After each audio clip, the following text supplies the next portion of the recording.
Tape Deck Media.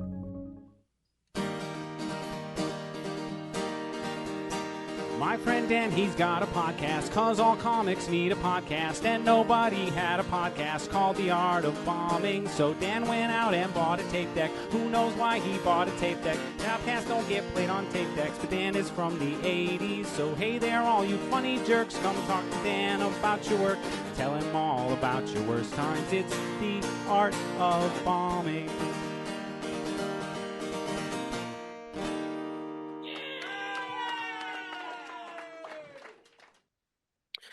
So last year, or earlier this, what? Yeah, it was last year, right? It was in December you moved. Is that right? Or when did you move exactly? New Year's Day, actually. Oh yeah, New Year. Okay, so yeah, so this year, but yeah, moved out to Austin. How's Austin been treating you? It's been good. It's I became an empty nester, and that's why I decided it was time to pick up and go somewhere else. And it's been a lot of fun here. And Why, out of curiosity, what attracted you to Austin? I mean, obviously, you're doing comedy. yeah, The comedy scenes there booming, but because there's other scenes where comedy is booming as well, where that's there's a true. lot of options for comedy. So Yeah, why specifically yeah. Austin? I wanted to be South. I I can specifically get behind that. yeah, I wanted to go to Texas, and yeah, I looked at a lot of scenes in the South, and obviously with the comedy, Austin was hands down. Yeah, yeah. As far as like scenes in the South, yeah, I mean, well, Austin definitely is competes with even LA and New York these days, and all the biggest scenes now, with Yeah, that whole crew that's down there, and they say they're it's, doing a lot of stuff down there. they say it's a new LA. So Yep, yep. Well, minus I mean, well, maybe they're doing a bunch of filmmaking there. That I guess I don't know. I was gonna they're say starting to, minus Hollywood. yeah, I've actually seen on my feed that they are starting to build studios. Oh, And well, that's yeah, great. yeah. That's awesome. Yeah, they do. I know they do a lot of that in Albuquerque, New Mexico as well. A lot Yeah. of their comedy scene isn't what Austin is. They still have a pretty good scene, but not what Austin. But yeah, Yeah. well, that's great. And you're fresh off an appearance on Kill Tony, I one of the big yeah, things that people have been really going to Austin for, trying yeah, to visit and get on yeah. that podcast. The Kill Tony bump is a thing. It Yeah. really is a thing. I mean, I woke up the next Tuesday morning with people sliding in my DMs offering me shows locally, and Oh, wow, that's great. so yeah, and being in a new area, the reason I wanted to go on Kill Tony, or the reason kept signing up, I signed up every Monday for about 4 months, is because when you're locked into a bar with 300 other comics, it's like this prime networking. Oh, absolutely. Oh, yeah, that's a good way to look at that. Yeah, and of course you want to go to open mics and meet people, but when you're there for 4 hours every single week talking to people, Hmm. it's an And easy. if you get on and you do well, you're going to leave a good impression, Yeah, which and that's kind of the goal. yeah, and now when I go back, it's like, oh, hey, Kimberly, everyone knows me because they've seen Hmm. me on the episode, and they know that I can at least tell a joke. I'm not just there to, And hang out and be there. Yeah, get that 1 minute of fame right. or Yep. 7 minutes of fame, depending on how long the conversation goes. Yeah. Yes. Yeah. And the interesting thing too is there's the Kill Tony bump, but there's also the Kill Tony curse. I've seen some comics there that have completely shit the bed, Oh, bomb. yeah. Yeah. I mean, that's going to And happen. yeah, and now, they're getting less shows because Yeah, I could see that for sure. I think now, though, I feel like I mean, social media was still a thing, but Kill Tony's been around for a while. yeah, And I was on episode 100, and I mean, they were putting up clips and doing stuff on YouTube a little bit, but it's not nearly what it is now. Not since TikTok. oh, With yeah, TikTok and Instagram Reels, Kill Tony is really blowing up. As right. far as, especially if you do well and they post your clip or whatever. Yeah. But I think now because of that, and maybe I'm wrong because I'm not there and I haven't witnessed it, but I feel like comics are bringing now they're going to bring their A game. They're trying harder. Where Right. before they were just, screwing around. It didn't matter. Low stakes. If you did bad, you did bad. Not a big deal. It wasn't going to Yeah. make or break your career. Where Right. now it can Yeah. have Well, that impact. and back then it was at the Vulcan, and now it's at the Mothership, and Yep. it's a big deal. And when you go there, you get the opportunity to sign up for the Mothership open mic, which happens right before the Kill Tony show. And that's a great opportunity to get 3 minutes in front of the staff at the Kill Hmm. Tony, or I'm Yeah. the Mothership. So Yeah, and that's kind of similar to how they had it set up at the Comedy Store. Because oh, when he was doing it at the Comedy oh, Store, it was the oh, same thing. you were, Except, that was back in LA. Yeah. yeah, I did it in LA. Yeah, I did it way before it was what it is now. Like, Yeah. yeah, because yeah, I was on episode 100, and I didn't even know what the show was. I went because my friends, a couple of my friends, I lived in San Diego at the time, and a couple of my comic buddies were fans of the show, and we went up for the 100th episode. Obviously, it's a milestone episode kind of deal. And so we went up. I had no idea what it was, but I was like, sure, I'll go up to LA because we all tried to sign up for the open mic. But I think there they did the open mic first and then they did Kill Tony. So we Yeah. all tried to sign up for the friends and family open mic and then we all signed up for Kill Tony afterwards. But so yeah, very similar to how they had it out there. Cool. Yeah. Sounds like it. Yeah. Just bigger now. Yeah, just way big. Yeah, way bigger now Yeah. for sure. I mean, Yeah. obviously it's big when they're releasing episodes on Netflix. That's a pretty big deal. Yeah. Yeah, and I know there's a few comics that I know from festivals that I've produced and Uh-huh. festivals that I've been on that moved to Austin or did Kill Tony and now they're like headlining and their careers have really really propelled, which is it's great to see that stuff. Yeah. It's fun and also a little crazy when you see your picture on Reddit and Yeah, I'll bet. read the comments. Oh yeah, yeah. That's a good lesson. Don't read the comments. Yeah. Yeah. Yeah. You bring it Doesn't here. doesn't matter how good you do on something Yeah. like that. There's going to be people that are going to throw shade your way just because they like throwing shade. Yeah. Yeah. That's great. Well, congratulations on that. That's Oh, pretty thank you. awesome. You know, So let's talk a little, get the listeners to get to know you just a little bit. What inspired you to start comedy? And I know where you started, obviously, yeah. but tell Yeah. where you started and how long you've been doing comedy now. Okay, well, first of all, how long have I been doing comedy? I started when I was 50. I'm 54 years old now, and when people ask, I always say I've been doing it for 4 years, which is a little bit of a lie, but that's what we're sticking with. I've been doing it Yep, for it's 4 years. close enough. Close enough. Yeah. And if I were to go deep with this, I would say that I finally at 50 found my voice. And I'm a quiet person. I'm pretty introverted. But being on a stage, having people forced to listen to my amplified voice through a microphone is just the most amazing feeling. I say Hmm. it's like skydiving, but it's a lot safer, just that. So, Yeah, because if something goes wrong, you're gonna be fine when you walk up. Your yeah, ego might be bruised, but yeah, yeah. Yeah, and the first open mic I signed up for, I did it with a friend, and it happened to be a contest, and my friend brought her entire family, aunts, uncles, cousins. She brought like 15 people, and the audience got to vote. So of course they voted for her, and then they had a second vote, so they voted for me, and I totally didn't deserve to be hmm. on this showcase that I won, but it was a huge show. And at that moment, I was completely hooked. It's like I took That's the a job. good way to start. Win a contest and then get a showcase out of it. It's like, man, yeah, it's actually been pretty easy for me, I feel like, which, you know, to the disdain of some people probably, I think being a woman, being my age in comedy, I've gotten booked on shows I probably haven't deserved to be on at that point in my Hey, profession. sorry, But my dog. I'm grateful for as much as I've gotten to do in such a short amount of time. Yeah, yeah, that's awesome.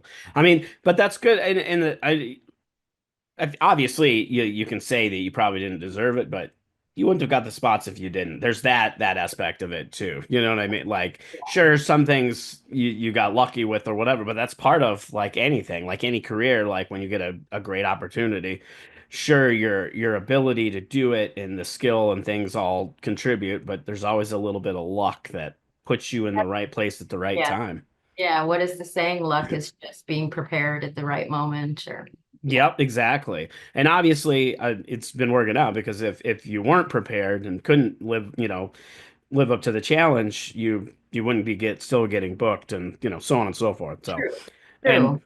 one Yeah. thing I can say because I've known you because you started kind of in this area Yeah. and you have been taking it serious in the sense where you've taken a lot of classes, you've done a Yes. lot of like Yeah. workshops and stuff like that and Yeah. Yeah. mentoring and things like Yeah. that, I which got I got coaching from you, which was very helpful. Yeah. yep. Little plug to Dan. Yeah, little plug to me. She's one of my one-on-one clients. Yeah. Yeah, but But approached it like I absorbed everything. Like I binged YouTube, and really learned what a joke structure is and how to mhm. write, and bought a ton of books and really, every And you time. took multiple classes too, didn't you? Yes, Didn't you take classes from I have. different teachers and stuff as well? That's what I Yeah, and thought. Yeah. everyone has like a different style, and you just kind of Hmm. choose what works for you and leave the rest behind. Yeah. Yeah.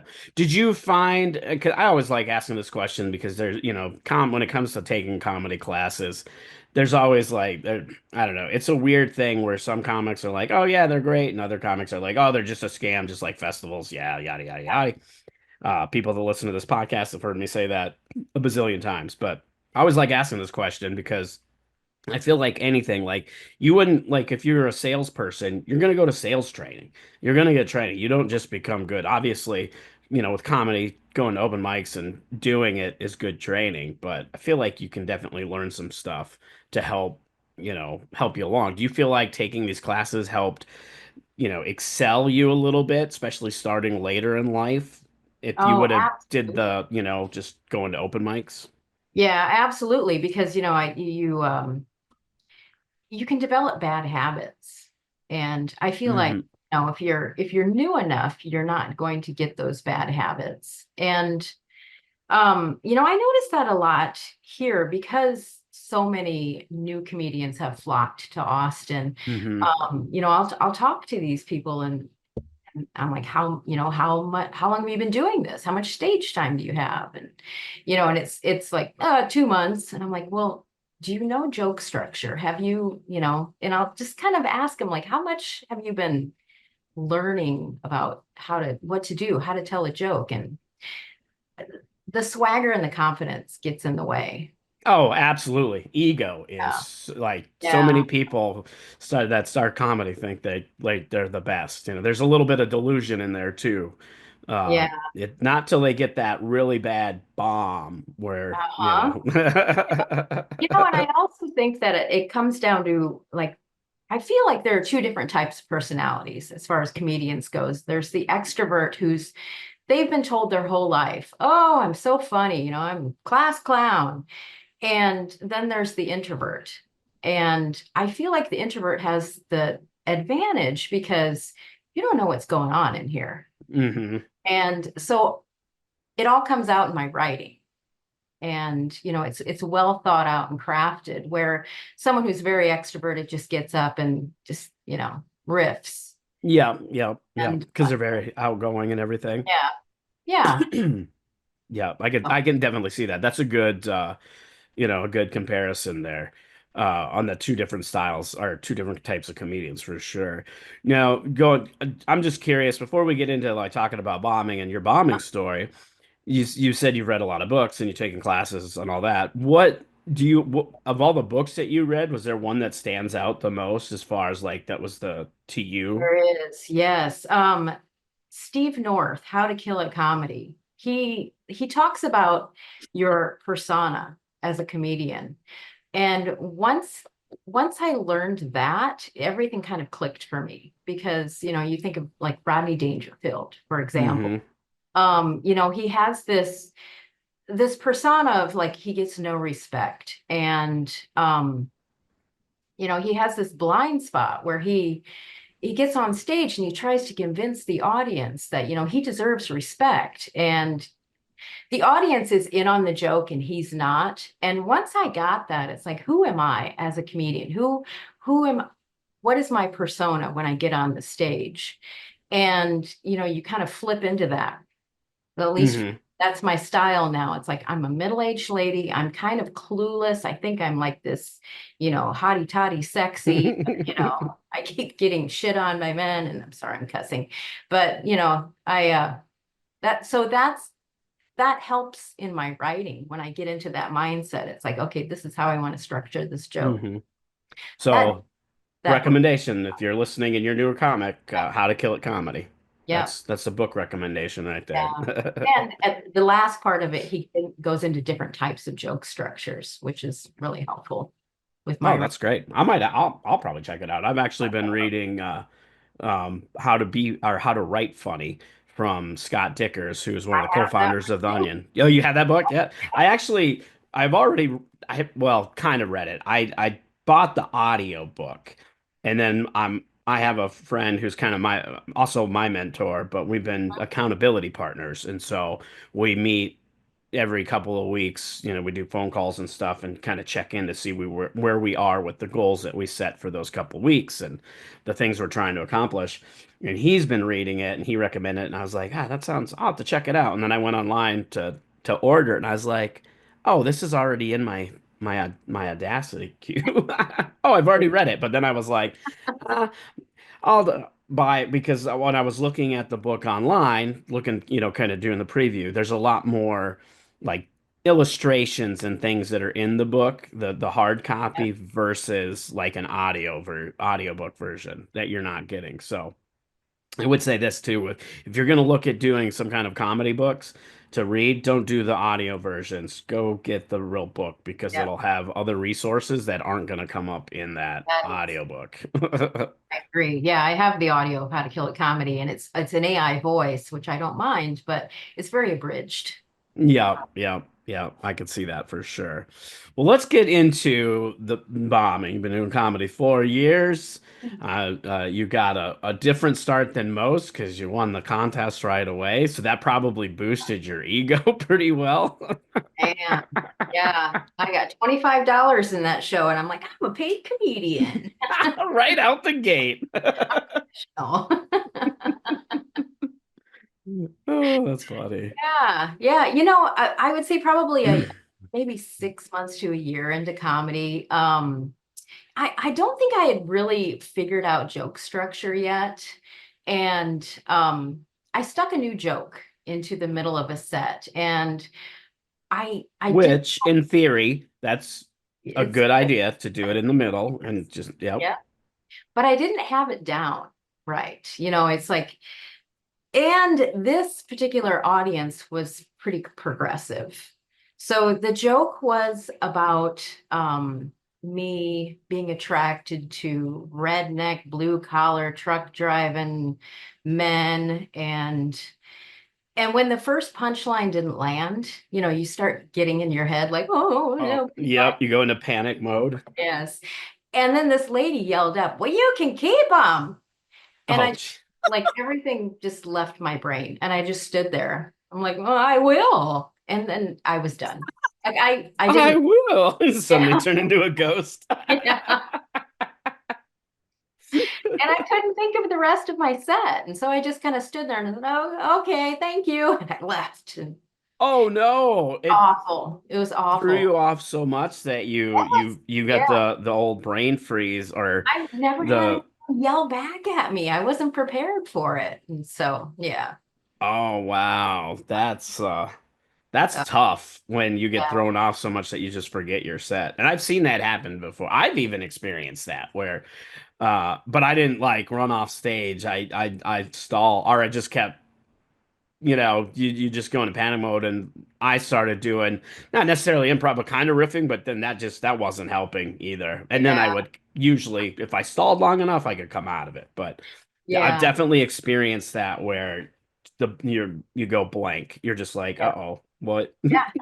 Yeah. I mean, I did a show last night and I did that. I stuck a new joke in the middle and yeah, I went blank, but I pivoted and I'm like, you know what? This joke isn't working. Yeah, I just have too many feelings about it. And they laughed Hmm. at that and I moved on. So Yep. And that's the way to do it. I mean, yeah, that's sandwiching a new joke in a set is because that's a good way to kind of test it, and then if it doesn't work, move on. Don't, and sometimes they say don't, depending on who it is, they'll say don't even acknowledge it, just move on. But I think acknowledging it, like I'm in the camp of if like if you're trying a new joke and it doesn't work, I don't like when comics say that it's a new joke that they're working on.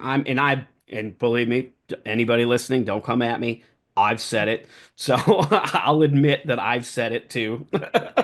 Even though I'm against saying that, I've said it plenty of times. But yeah, that's one of my pet peeves when a comic says, "Oh, that's a new joke," because I've heard comics do that when it isn't a new joke. I've heard them do the joke a bazillion times, and it's worked a bazillion times, and then one time it doesn't work, and they're like, "Well, that was a new joke." No, it wasn't. It just didn't work for this audience, and that's yeah, okay. But acknowledging when it doesn't work by saying, "Well, like kind of what you did, saying, ah, well, that, I have strong feelings about that or whatever," and then moving on, yeah, because you're addressing the elephant in the room.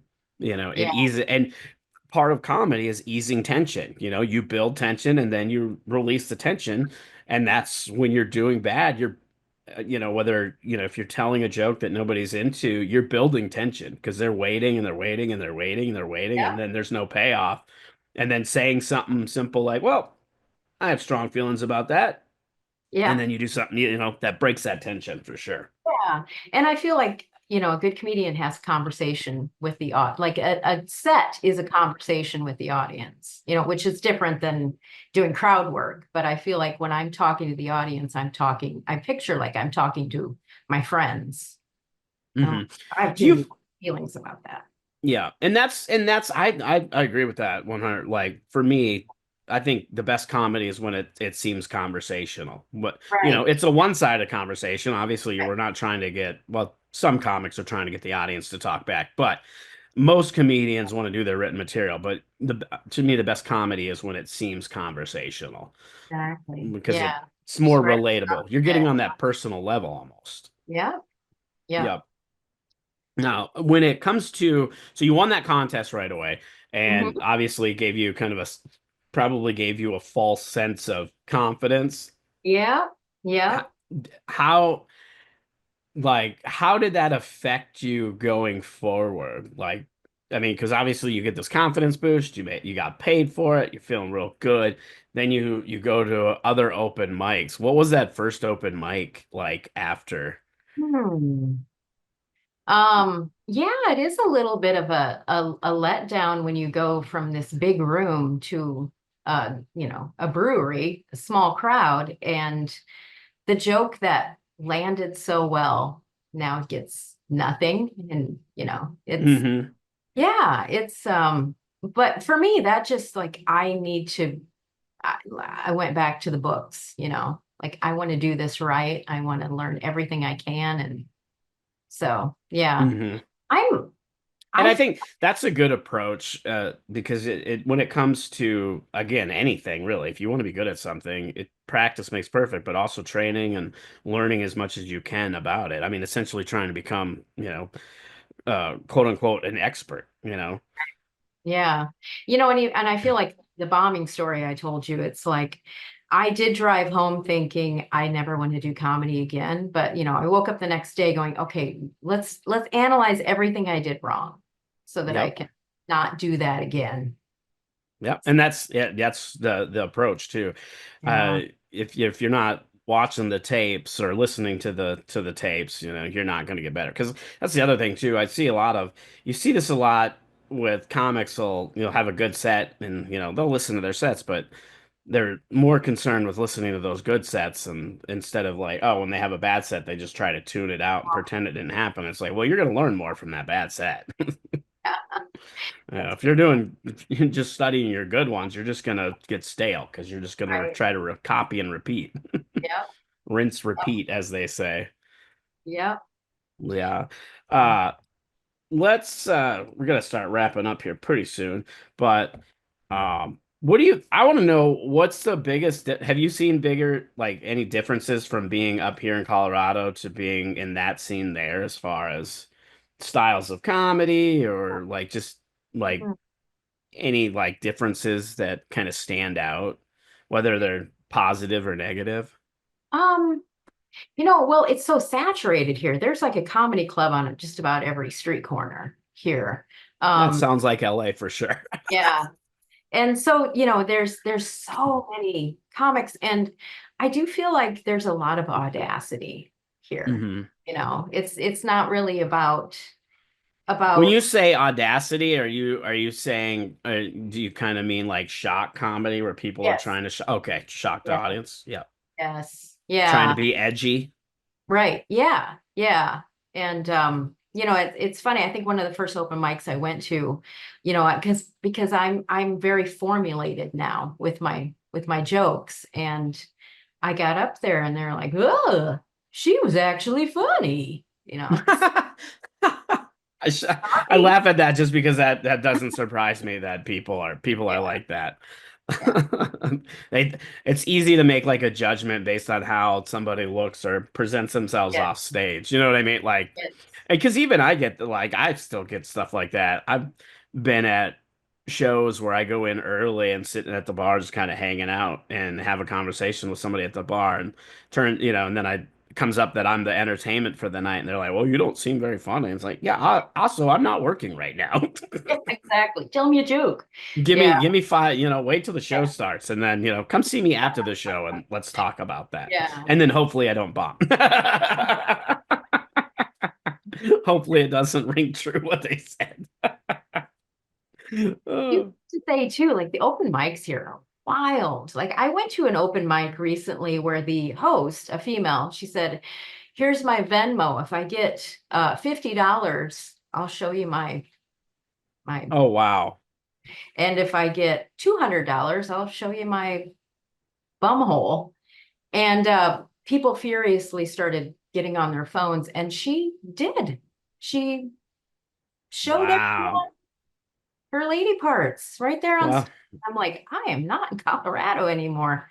This is, yeah, I guess not. Oh yeah, man. Yeah, that's desperation right there, kind of for money there. I mean, hey, to each their own, make your money, but also yeah, I don't see how that's related to comedy. yeah. There's a lot of audacity here. Crazy. Yeah, that I bet you that was a shell shock for sure. Like the old lady in the corner clutching my purse. Don't rob me.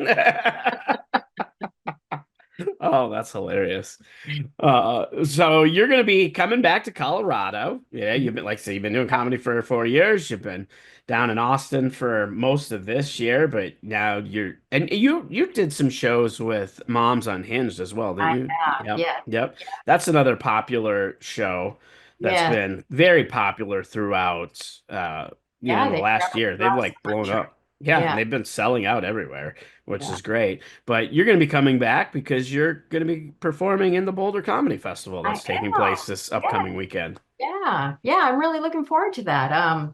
Let's see. I can't remember the dates. The Saturday, which is the 25th and 26th, Saturday and Sunday, I'll be performing. I believe Yeah, so Saturday. you'll be looking at the 28th and the Oh, 29th. 28th and 29th. Okay. Yeah. Yeah, yeah. So Yeah. I think I don't have the exact dates in front of me, but because I can't remember if it starts on Thursday or not, but I think it's either the 26th or the 27th through the 29th. Wednesday through Sunday. Oh, it's So, Wednesday. Okay, so it's the 25th through the yeah. 29th. So it'll start when this comes out, it starts tomorrow. So Yeah. yeah, the whole festival starts tomorrow.